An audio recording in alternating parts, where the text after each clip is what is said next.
Okay, in today's video we're just going to talk about the shear overlay feature on the Panasonic GH6. And this is a feature that I really like and I use a lot on the GH6. It's essentially a feature that will let us sort of take a photo and then we can use that image as a reference for the next frame that we're going to use, or essentially take a shot and then line it up with the next one. So it's got quite a lot of uses. I'll kind of show you what it does and then kind of run through, how I use it for various different things. So if we jump into the camera, and then we need to be in the cog and then the first camera icon in there. So it's monitor, display, photo. And the reason for that is because it's a photo feature, but I still use it for video work as well. I use it for both photo and video, and I'll kind of explain that in a minute. So if we jump into shear overlay, we'll have a look at the options and we'll run through what's there. So we've got toggle it on and off. If we try to toggle it on, what it will say is that we need to select an image. So what we need to do is jump into set, and we've got a whole sort of set of options here, and we can kind of run through how these work. I mean, essentially, we don't really need to see them to know what they do. I mean, the transparency, you've got the option of high and low transparency on there, which we can kind of quickly look at. Reset at power off, essentially all that does, once you've selected an image, the image that you want to use for your overlay, when the camera gets switched off, if you don't set that to on, it will just forget it, which for me is usually the case, but there are times where it's quite useful if it can remember it and you don't have to go looking for the image again. So that's just sort of dependent on situation, really. And the display image at shutter press, essentially all that's going to do, when the shutter's sort of half pressed, rather than you still having the overlay on there, it will quickly just remove it so you can properly see your frame before you take your shot. Otherwise it's going to leave the overlay on top of it the entire time, even whilst you're shooting.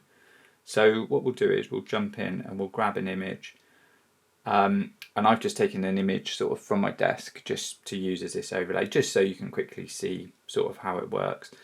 So we just jump in and then we just hit set. Okay, and then now also we're only in the set menu, we haven't turned it on, so, oh sorry, no we have. Okay, so we've got it switched on, so we can jump back, and then you can see now we've kind of got this overlay, and we'll jump back and I'll show you the difference between the kind of high and the low. So if we have it on high, you can see it's a lot more kind of prominent there. If we have it on low, it's a little bit easier for us to kind of find to kind of compose a shot. So you can see we can kind of line ourselves back up with where we were. You can see the speaker probably just about, there's the speaker, and then we can kind of line it all back up. For handheld, this isn't really the most useful thing. So the way I would use this is, the things I find it really useful for, you've got stop motion animation, or it's stop motion, or just frame by frame animations. You can use it essentially like an onion skinning tool. So take one shot, and then you can see your last frame, so you'll be able to move things ever so slightly and articulate things, and you're essentially getting a really good idea of where your next frame should be and where everything should be. So from a photo perspective, that's useful. It's also useful for, I find it useful for product shots. So quite often I try to use mains power for product shots, so I never touch the camera and never have to do anything. But the camera at times can get knocked, or the tripod could loosen, or something can happen. So what I'll do is I'll always take what they'd call essentially like a clean plate, which is the actual shot that I've got, like with all the kind of reference points. So I tend to just do all my product shots from exactly the same kind of angle, same focal length. I mean, obviously depending on the sizes and things, but for generally for a product, I'll be using that same perspective.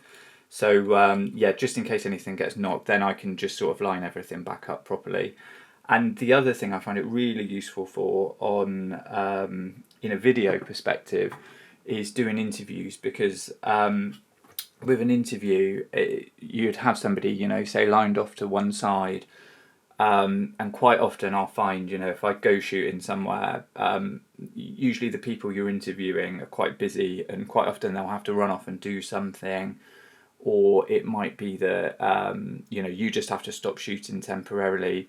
Maybe you need to take a battery out, change a battery, and you can't do that on you know, the support or tripod you're on or something like that.